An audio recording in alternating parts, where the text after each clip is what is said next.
What's going on, guys? As most of you already know, my name is Chad, and first off, let me apologize for not putting out any content in the last couple days. Well, I'm sure you guys aren't that broken up about it, but I do have a reason. I've had a little bit of a head cold. The weather's changing around here, and every time it does that, I don't know, my sinuses kind of get congested, and I sounded like an idiot. I probably still do a little bit. So I decided to take a couple days off, thought it would be best. So, with that said, I do have a couple things to talk about. I don't know if I'll get to all of them, but I do want to talk about the gameplay real quick because this is a interesting setup. It's a setup that more people should use because it's taking advantage of a secondary that has, you know, essentially unlimited range. The damage drops off, but you can kill someone from across any map with the weapon. So, let's talk about the weapons real quick. I'm using the KSG12. This is after the extended mags patch, so this shotgun extended mags is completely worthless.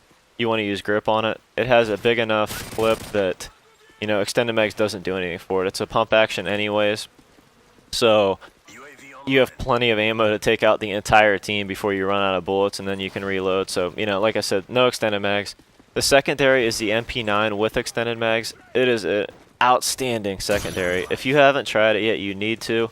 So many people were caught up with on the FMG9s because, you know, you don't lose close quarter gunfights with them, but that's why I use the MP9 with shotguns, because the shotguns are for close quarters.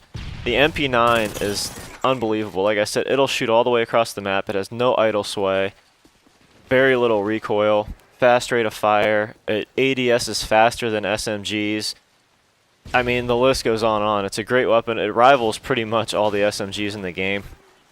I think it kills in one more bullet than the MP7 at range, but if you figure it has no recoil and no idle sway, which the MP7 has a little bit of both. You know, it's damn near as good as that. So, like I said, if you're gonna run a shotgun, run the MP9 with extended mags or red dot if you like the sights, if you need a little more accuracy.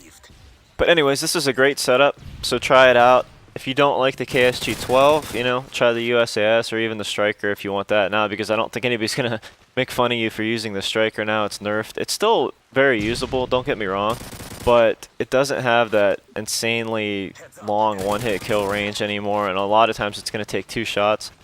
But it's not a horrible gun, so you know what? If you want to use that now, go for it. And combine it with, like I said, the MP9 for those longer range shots, and you're not going to get caught with your hand down your pants. You're always going to have a gun to kill at any range. And as you can see in this gameplay, I kind of switch back and forth. It's kind of a 50-50 gameplay, so I'm probably not going to put just KSG12 MOAB in the title because I didn't count. I'm sure one of you guys would be nice enough to do it, but I would venture to say that it's about half and half. I probably get 12 kills with the shotgun and 12 with the machine pistol, or, you know, give or take a few. So that's how I would recommend playing this setup. You know, switch back and forth as much as possible. If you think you're in an area where you may be outside of shotgun range, like I am right now, pull out the machine pistol. And as far as working this map, I'm not good with this map. I'll be the first to admit. This map in Dome on TDM, I mean, I'd be lucky to hold a 2KD most of the time. I just can't figure them out. This one seemed to work, though. I tried to pay attention to my teammates and figure out where the other team was spawning. And I tried to stay around the middle of the map. As you can see, I don't think I ever run through the middle of the map. I do run in it for a second when I see my teammates in there, and I picked up a couple kills, but I never run all the way through it. I stay around the outside.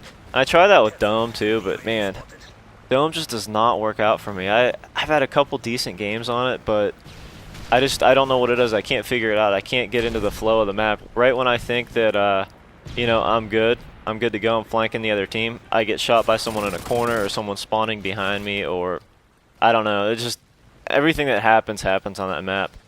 And I don't know why I'm talking about Dome right now because that has nothing to do with this gameplay, but yeah, I don't know. Like I said, both these maps are kind of in the same boat for me, so I was pretty happy when I had a flawless gameplay on this one. And granted, look at some of the teammates were retarded, or opponents. That guy was AFK, and the other one actually, I got lucky right there too. Did you see that? That dude spawned right on top of me. But right here, I'm getting close to the MOAB actually, and I look at this. I love what's it called? I always forget the name of it now. But it paints the target on the map. I don't know. Why do I forget the names of shit? I'm retarded. But Yeah, it painted the target on the map, so like I had a really easy time killing that guy because I could actually see where he was moving. So anyways, I'm getting close to the MOAB, like I said, and I was getting nervous because I don't think I even have a decent shotgun MOAB. So I went to my bread and butter. I went to the machine pistol because I didn't want to sprint in there like a moron. And I think at this point I'm maybe one off. Yeah, I'm one off right now, and I back up because they keep respawning at the end of that path, and I think it's because there's probably a sniper or something laying down there, and they're spawning on him. But this guy knows I'm here, and I waited on him, and bang, I picked up the MOAB. So I was pretty excited about that. It wasn't crazy exciting gameplay, but that's not how I generally play. I like to play smart, I like to play tactical, use my head, try to figure out where the other team is and stuff like that. So anyways, I didn't get to the other things I wanted to talk about. I will have a MOAB for Dummies up, hopefully tomorrow. Raid my vault, bro. I'd like to do 2 of those in one day because I'm starting to pile up some gameplay. So I'm going to get those out to you guys, I promise. So look for one or the other, or maybe even both tomorrow. Maybe I'll do a MOAB for Dummies and raid my vault, and then 2 raid my vaults the next day. I don't know. We'll figure it out. Let me know what you guys want. So anyways, let's get on to the recap page.